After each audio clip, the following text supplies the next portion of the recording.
పవన్ కళ్యాణ్ సరికొత్త వ్యూహంతో దూకుడు పెంచారు. మెంబర్షిప్ టు లీడర్షిప్ నినాదంతో జనసేన 3వ విడత క్రియాశీల సభ్యత్వ నమోదుకు శ్రీకారం చుట్టారు. 5 రాష్ట్రాల్లో ఈ డ్రైవ్ ప్రారంభం కాగా కేవలం 400కే భారీ ఇన్సూరెన్స్ ధీమా కల్పిస్తోంది పార్టీ. మరి ఈ మెగా మెంబర్షిప్ డ్రైవ్ లక్ష్యం ఏంటి? జన సైనికులకు పవన్ ఇస్తున్న భరోసా ఏంటి? జనసేన పార్టీని క్షేత్రస్థాయిలో ప్రజలకు మరింత చేరువ చేసేందుకు పవన్ కళ్యాణ్ సమర శంఖం పూరించారు. నాయకులు, కార్యకర్తలు సమిష్టిగా కదిలితేనే పార్టీ నిర్మాణం బలపడుతుందని స్పష్టం చేస్తూ గురువారం నుంచి 5 రాష్ట్రాల్లో 3వ విడత క్రియాశీలక సభ్యత్వ నమోదును ప్రారంభించారు.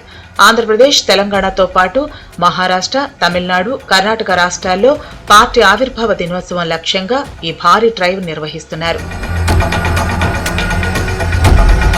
ఈసారి సభ్యత్వ నమోదులో కార్యకర్తల సంక్షేమానికి జనసేన పెద్దపీట వేసింది. గతంలో 500 ఉన్న రుసుమును 400కు తగ్గించడమే కాకుండా ఆ మొత్తాన్ని పూర్తిగా ఇన్సూరెన్స్ కోసం కేటాయించారు. సభ్యత్వం తీసుకున్న వారికి 5 లక్షల ప్రమాద బీమా, శాశ్వత వైకల్యానికి 2 లక్షలు, గాయపడితే 50,000 ఆర్థిక సాయం అందించనున్నారు. కార్యకర్తలే పార్టీకి బలమని పవన్ చాటి చెబుతున్నారు. సభ్యత్వాన్ని ఈసారి ఉద్యమి, సాధక్, ప్రధాత అనే 3 వర్గాలుగా విభజించి ప్రాధాన్యత ఇస్తున్నారు. విజయవాడ కృష్ణలంకలో జరిగిన కార్యక్రమంలో పీఏసీ చైర్మన్ నాదెండ్ల మనోహర్ పాల్గొని కార్యకర్తల్లో ఉత్సాహం నింపారు. మొదటి ఏడాది 90,000 నుంచి ప్రారంభమైన ప్రయాణం గతేడాది నాటికి 13 లక్షల సభ్యత్వాలకు చేరుకుందని గుర్తు చేశారు. మనస్ఫూర్తిగా 5వ సంవత్సరం ఇది సభ్యత్వ నమోదు కార్యక్రమం. మొట్టమొదటి సంవత్సరం 90,000తో మొదలైంది. అది గత సంవత్సరం 13 లక్షల వరకు తీసుకురాగలిగాం.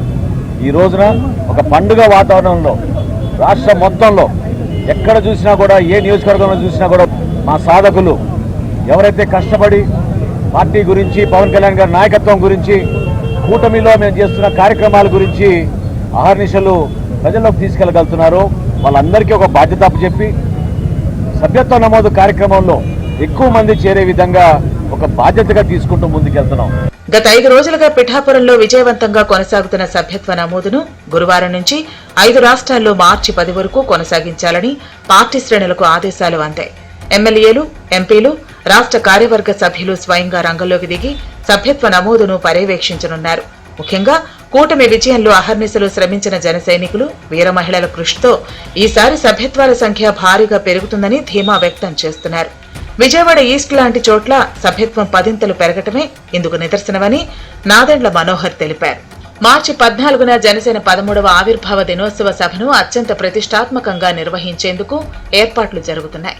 ఈసారి సభలో మహిళా శక్తికి ప్రాధాన్యతనిస్తూ వారి ఆధ్వర్యంలోనే కార్యక్రమం నడిచేలా పవన్ కళ్యాణ్ ప్రణాళికలు సిద్ధం చేశారు.